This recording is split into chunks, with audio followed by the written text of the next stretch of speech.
I brought this up yesterday on Against All Odds. I thought it was an easy answer. Like, what's the best time zone for watching sports? West Coast, I think, is far superior. And then I asked Mikey Meatballs, I'm like, Mikey Meatballs, you've been living here over a year.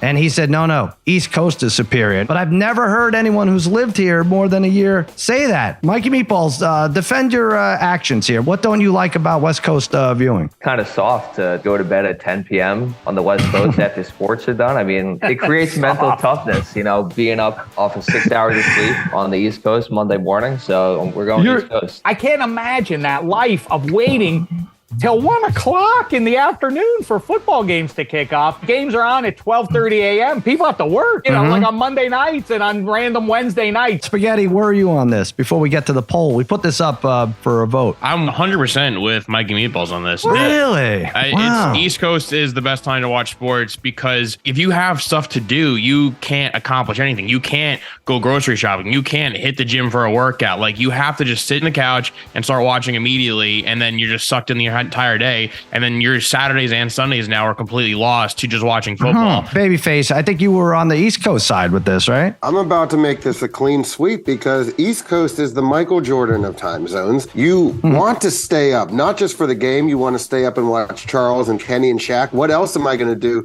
from 10 p.m. to 1 a.m.? You could watch the game and then go out and do whatever the hell you want to do from 10 to 1 o'clock in the morning every night. Especially if you live in Los Angeles, it's wide open.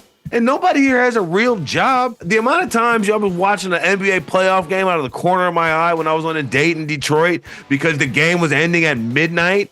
No, now I just watch the game and then be like, all right, babe, let's go. West Coast is easily superior. The results in last place, East Coast time is 15.7%. Wow. We did add the Central time zone as well. Central finishing second, 32.2, and then the runaway winner Pacific, 52.2%. I do feel like everybody should live at least a few years in each time zone, just for this poll, just for purposes of this poll.